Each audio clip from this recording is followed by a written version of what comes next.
And we are going to travel down to Costa Rica and meet Andrea Quirós Vargas, who is live at the Toucan Rescue Ranch. I'm really excited because today we get to go on an all-access walk of the wildlife sanctuary. The Toucan Rescue Ranch rescues, rehabilitates, and releases Costa Rican wildlife. At the sanctuary, we might find parrots, toucans, macaws, owls, sloths, spider monkeys, weasels, and much more. If you don't know, Costa Rica is known for its biodiversity. Let's meet Andrea, our tour coordinator. I'll bring you in here. Hi. Hello, welcome. So excited. Hi, thank you, Rihanna. Yeah, so tell us a little bit about yourself, about Costa Rica, and the ranch where you are right now. Of course. So as you were saying, my name is Andrea. And I have been a tour coordinator for a year. I've been working here for over a year and a half, almost 2 years already. And I'm in love with this place. I'm in love with what we do here at the ranch. All of the animals, of course. I mean, I'm really, really lucky and so blessed to be working with so many amazing animals every single day in here. And more importantly, I get to educate people about our amazing wildlife here in Costa Rica.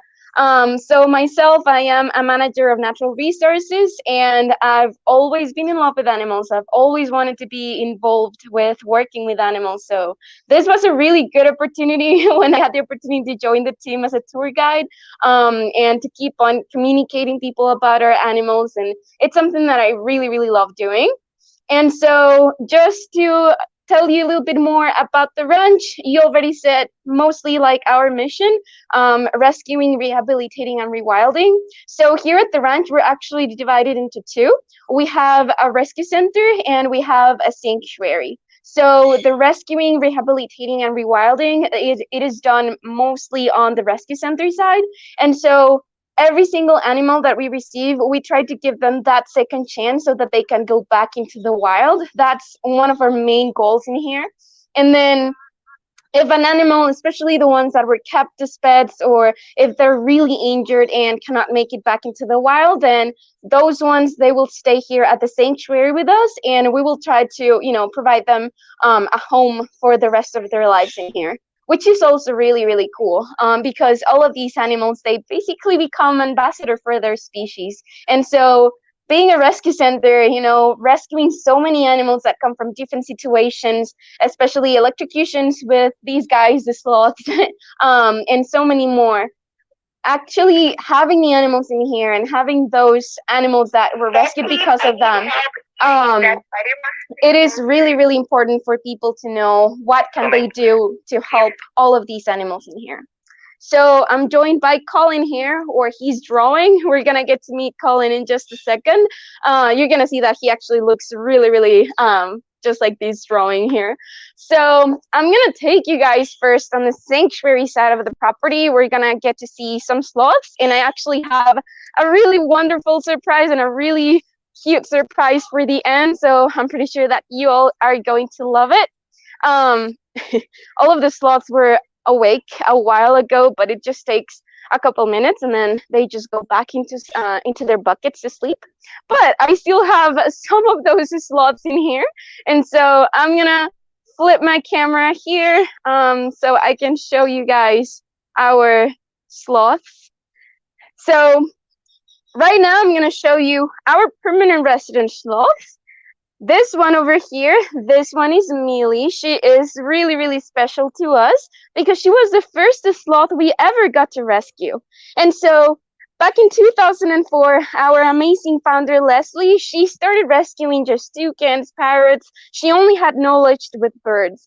And actually, she got started with toucans because back when she arrived to Costa Rica, after such a long time, she realized that in Costa Rica, we didn't have a lot of places that would work with or conserve toucans. So that's why she got started with the Toucan Rescue Ranch in 2004. Then in 2007, she made a trip to the Caribbean side. She saw some baby sloths over there on the only place that was working with them at the time in Costa Rica. And of course, she fell in love with the sloths. But she was like, okay, they're cute and everything, but they're not my thing. Boy, was she wrong. Like, she was really, really wrong about that. After a while of considering about it and having her husband bugging her, saying like, "Come on, Leslie, let's rescue a sloth," she was like, "Okay, let's rescue an adult one that we could rehabilitate, and then we'll take it to the farm, which is now our release site." And so she talked with the guys from the Ministry of Environment, and they were so happy that there was someone here in the Central Valley that was willing to work with sloths. And so they called Leslie one day, and Leslie was expecting an adult sloth, almost like the size of Millie. And she prepared like these really big kennel and everything. But no, she received a teeny tiny baby Millie. She was a couple months old when she arrived, and Lucy was so shocked because she had no idea how to work with Millie, and how to raise her and how to, just take care of her. And everyone that she was talking with, they kept on saying that she shouldn't get attached to Millie because she was not going to survive. And so a few days passed by, she was actually succeeding with Millie, and she named her Milagro, which is miracle in Spanish. So she is Millie Milagro, and she has been with us for nearly 15 years. This was her quinceañera year, so she is now a 15-year-old, and she's so adorable. And now, because of Millie, is that we got to start rescuing so many other sloths, and up until now, we have our Saving Sloths Together program. If you saw Andres' presentation yesterday, our vet, supervisor, he was talking a little bit about the Saving Sloths Together. I'm going to go more in depth about that program in just a second.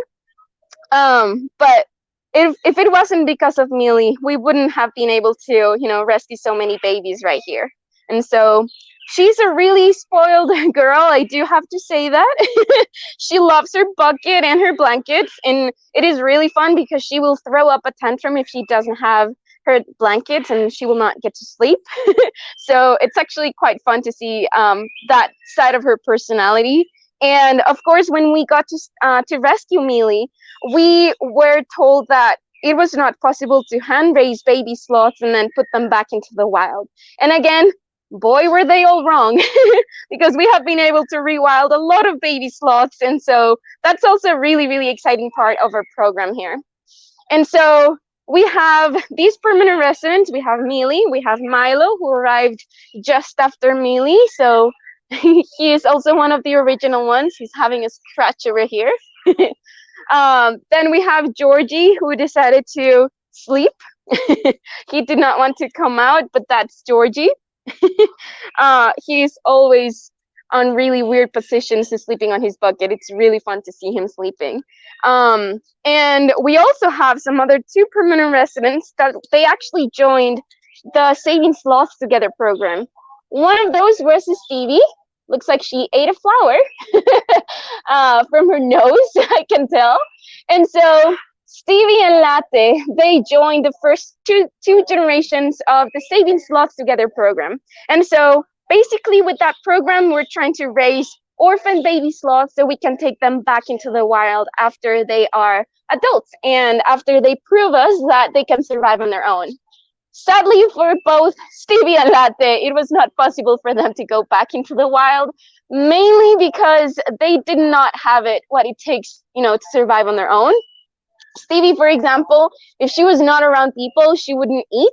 And so we saw a pattern that she would start losing weight a lot when she was by herself. And so we just had to, take the decision to keep her here. With Latte, she's sleeping, but we tried a couple times and we just saw that it was not for her. Like the wild was definitely not for her. So she became a permanent resident and an ambassador for her species. And so let's talk a little bit about sloths. Again, if you saw Andres' presentation yesterday, you might have learned a lot of different things about them. It's always really, really cool to hear Andres talking. And so one of the really cool things about sloths is that a lot of people, you instantly think of a sloth and you think of a really lazy, slow animal, probably a cuddly, harmless animal. And they're definitely not those things. These guys, they're actually slow, not because of the way they move. They're actually the slowest animal on earth because of their metabolism. Their metabolism is extremely slow. Like it can take up to a month for them to digest what they eat on a week or so. And so these guys have 6 chambers in their stomachs. They have they have not a lot of bacteria, but they have a bacteria that will help them digest all of those cellulose and the leaves and everything and process them. But it takes a while. Also, they only go to the bathroom once a week because of that slow metabolism. And for them to go to the bathroom, they have to go to the ground. And so they only poop on the ground. I'm pretty sure that Stevie, it is her pooping day today. Right now, you cannot see that. But if she turns to her side, there you go. You can see that she has a huge belly, like she's about to explode. She's not pregnant. She only has a lot of poop inside. So I'm pretty sure that she's definitely going to go to the bathroom today. Thank you, Stevie. Also, these guys, when they are getting angry or they need to defend themselves, they can be really, really fast whenever they need to be. Or also if there's a female calling for a boy, so they can mate and kind of have more baby sloths around. And so I'm going to go to one of our stages of the Saving Sloths Together program. And so here we have a whole school system for them. So before the sloths go back into the wild, they have to go through certain stages. And so they have to go to the nursery. I'm going to go there in just a bit. They also have to go to elementary school, where I'm actually right now. Then they head over to high school and then college. And when they get to college, that means that they are way closer to graduate and going back into the wild. And so I have 3 babies in here that are in elementary school. And so this would be, I cannot see your faces. This would be Colin. This is Tallulah. This is the one from the drawing. And then we have Serena, always sleeping and always by herself, which is actually a good thing because sloths are actually solitary. They do not live in groups or anything.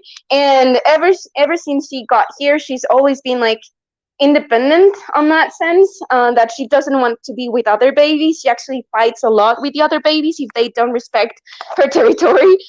So those are really good behaviors that we want to see on the babies as they grow up. However, Colin and Tallulah, they've been together almost since day one, since they arrived in here.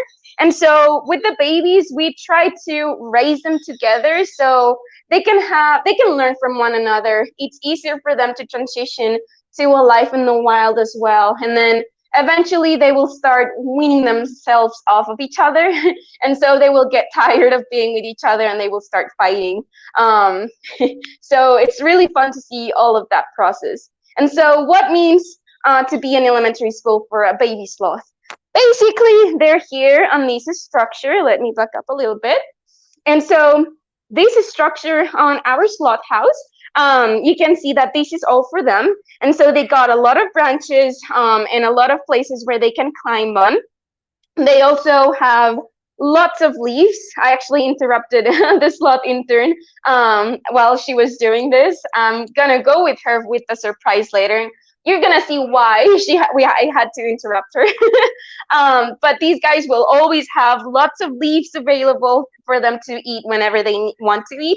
And so here they'll learn to be a little more independent. We will start weaning themselves from milk. So when they're in the nursery, they drink milk for around like 5 times a day. Here in elementary, they get to drink almost like 3 times a day. So it's, this entire process of weaning themselves. But it's really, really good for them. There you go, Colin.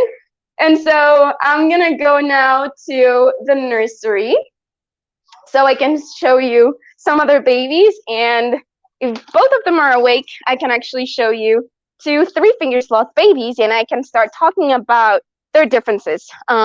Because even though they're sloths, they're so different from one another. They're not even that closely related to each other. We humans are more related to chimpanzees than both species of sloths are to each other. And so that talks a lot about them. What happened there was convergent evolution. So they basically evolved with similar characteristics and behaviors. And so I'm here at the nursery. If you've ever seen a presentation with our founder, Leslie. This is actually her porch. So she still lives here at the ranch, and she takes care of the teeny tiny babies. This is Celine. She is a really wild baby. She does not like people at all, which is really good. She arrived a couple weeks ago with her mom, Padme, and unfortunately, they were attacked by what we think was a dog. Fortunately, they didn't have any like big injuries or anything, so that's really, really good. We're actually really glad that Padme got to go back into the wild. Not only by herself, but she actually had a surprise, and she was pregnant. So she had Celine, and she already was pregnant with another baby. These guys, they can get pregnant around like 3 or 4 months after giving birth. And so one rule of thumb that we have here on the clinic is that if mom, like if a female did not arrive with, a baby, or we didn't know that there was a baby around, then that female might be pregnant. Now we have an ultrasound machine in the clinic, and we are able to make sure that that's not the case. Especially on electrocution cases, it's really, really important for us to know if they're pregnant or not, because that can really affect the baby and the development of the baby. I'm gonna go with Reggae. Reggae is another three-finger sloth, and he is a little bit easier to show. So the other babies that I showed you, except for Celine, they were all two-finger sloths. So in Costa Rica, we only have two different species of sloths. We have the Hoffman's two-finger sloth and the brown-throated three-finger sloth. And there are 6 different species of sloths altogether in the world. And they only live in Central and South America. Most of them are found in South America. And so some of the characteristics between two-fingered and three-fingered is that if you paid attention to Latte's, to Stevie's adorable face, she had like a piggy nose. Three-finger sloths like Reggae, they don't have that piggy nose. They have kind of like a dog nose. They have like a darker nose. They also have like those eye patches down their eyes that two-finger sloths don't have. They have, of course, 3 fingers in their hands, while two-finger sloths only have 2. The three-finger sloths are the ones that appear to always be smiling, and it's not that they are high or that they're always smiling or happy. It's just that they don't have any facial muscles, so it's really difficult for them to actually, change how they look like. They're always appearing to be smiling. That's actually a behavior and a characteristic that we humans anthropomorphize on animals. And it's really sad because there's a lot of people that will take baby sloths so that you can take a picture with them. Those are definitely not ethical pictures and not ethical places. They just want more money. They want to profit off of the animals as well. And that's really, really unfortunate when that happens. And so the babies, they can die from stress, especially three-finger sloths. Something that I have learned in here is how stressed these guys are. Also, they are a bit slower than the two-finger sloths, and their defense mechanism is a little bit different.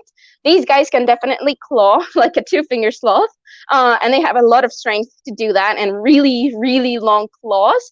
But two-finger sloths, they also have canine teeth, and so they can bite. Andres, for example, he's covered in bite and scratch wounds all over. So he's able to tell a lot of different stories about, those absolutely terrifying moments. Also, their hair is completely different. He's having an itch on his foot. Three-finger sloths have kind of like a grayish, sometimes brownish hair. Two-finger sloths have more of a darker, sometimes blonder hair. These are Pringle and Tabitha. Again, they're not siblings. They're not related at all. They're just being raised together. They love to sleep. They're just about to go to elementary school because they're doing really, really good. And they're almost a kilogram. So when they reach a kilogram, they go to elementary school and, they keep on learning. And then we have high school. Right now, we don't have any high schoolers in here, but this structure over here, these outdoor enclosure here. This is where we put the babies. We recently had some babies, and you can actually tell because the leaves are all chewed down. And so the babies that we had in here, they're in college right now, so they just recently graduated, which is really good. And now we're just letting this poor almond tree breathe a little bit, regrow the leaves, and then we can have the other babies, Colin, Tallulah, and Serena coming in here. Now, the surprise that I wanted to give you guys, this is Danica. She is the sloth intern. So I interrupted her from her duties so I could show you this special surprise.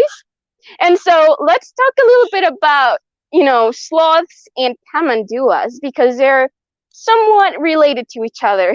They belong to the same order, Pilosa. And so this is baby Carmen. Carmen is maybe just around like a month or two old. She's really, really tiny. She was found by herself, and that's one of the main reasons why we have to rescue baby animals in general, not only sloths or tamanduas. Most of them, we have no idea what happened to their mothers. And so we have to raise them, and we give them that second chance. And so even though she's not a sloth, she will definitely, join these baby program that we have for all species, including owls and other birds like parrots and everything. Carmen is learning everything about how to be a tamandua. So tamanduas, they are semi-arboreal, which means that they spend some time up on the tree, but they can also be, on the floor. They have a prehensile tail that she's learning how to use in here, which is great. Looks like she's also looking for some things to eat. We have been introducing her to a little bit of termites. She's still not that interested, but hopefully she'll get there. You can see those adorable ears. So tamanduas, they have really, really strong claws and really strong muscles on their arms, because these guys, they eat a lot of ants and termites, and they need to break, those nests. And so they have to have, they need to have a lot of power and muscle on their arms so they can dig, and they can take those ants and other insects so they can eat them. They also have a really thick layer of hair, and their skin is also really thick, so that they will not get affected by, the stings and bite wounds from all of the ants and the termites and all of the other animals that they eat. If they also find like a ripe fruit, they can also eat that. They have a really, really long tongue, and which also produces like a really sticky saliva that will allow them to pick basically and grab every single ant that they can find. They don't spend that much time looking for ants, because otherwise, even though they have a really thick skin and hair, they can still bite them. And so it just takes a couple minutes. They try to grab as much as they can, and then they just leave. Sadly, they're also endangered. Well, they are in danger in Costa Rica and in other countries. Here, one of the main reasons why these guys are in danger is because they get run over by cars, which also happens with sloths. They also get attacked by dogs, which is also a problem with sloths. And I still don't know if there are any cases of electrocution with tamanduas. I'm pretty sure there are, or there might be, which is also really sad. So our power lines and electrical wires are not insulated, and most of the animals there get electrocuted because of that.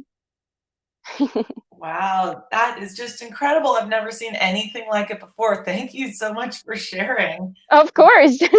Yeah.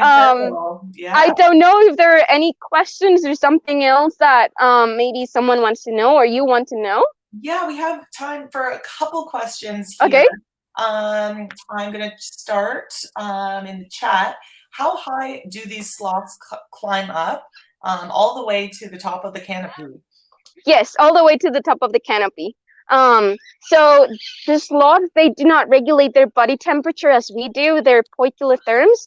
And so they regulate their body temperature with the temperature of their environment, basically. And so they like to be high on the canopy so that they can catch, the sunlight, and they can sunbathe a little bit. And also, to find food. But yeah, they can climb really, really high. That's amazing. I think everybody is in the chat is just so excited. We have another comment. I'm having Zootopia flashbacks, seeing these cute three-fingered sloths. This was really amazing. We are running a little bit low on time. I do have a question. Though. You must have an incredible job getting to hang out with all of these animals at the Toucan Rescue Ranch. And I'm just going to throw in the chat here the website for the Toucan Rescue Ranch, because you do rely on donations to make all of this happen. And so We do. Everybody who is watching can go online, check out the Toucan Rescue Ranch.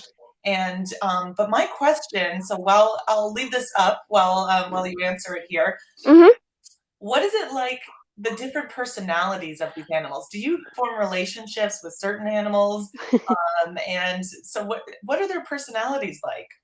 It really depends on the individual, same as us, and same as all other animals. They have their own personalities, and it's actually really fun to start learning about them. With the babies, ever since they're young, they start showing signs of their personalities, and as they start growing older, they they keep on having those behaviors and those things. For example, with Millie, as I was telling you, part of her personality is that she's kind of like a brat. She's a princess and she knows it. And if she doesn't have her blanket, she will not sleep. So it's really fun to see her tantrums. Georgie, he sometimes sleeps with his mouth open. So it's always really fun to watch him sleeping. Actually, one day on a tour, there was a kid and he was like, "Oh, Georgie sleeps just like my grandpa."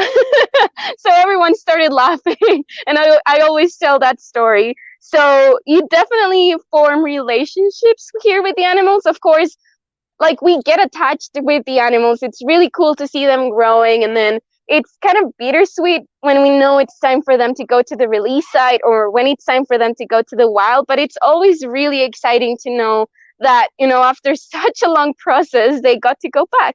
Same as with the animals in the clinic. We see them, getting better and improving. Sometimes, unfortunately, they're not able to make it because of their internal wounds mainly. So it's really sad to lose them. But I definitely know that the vet team here does everything and beyond to help these animals and try to give them that second chance. Well, we are so grateful for the work that you do, that the work done at the Toucan Rescue Ranch in order to maintain the biodiversity and get these animals rehabilitated and rescued. So thank you very much for giving us this tour and the very special surprise there at the end. And so we're going to move on to our next speaker, and we really appreciate you joining us. And from sunny Costa Rica, I'm jealous. Beautiful. Well, yeah, after a lot of rain, I'm actually glad that we got a sunny day today. Great. Thank you so much. All right. Take care.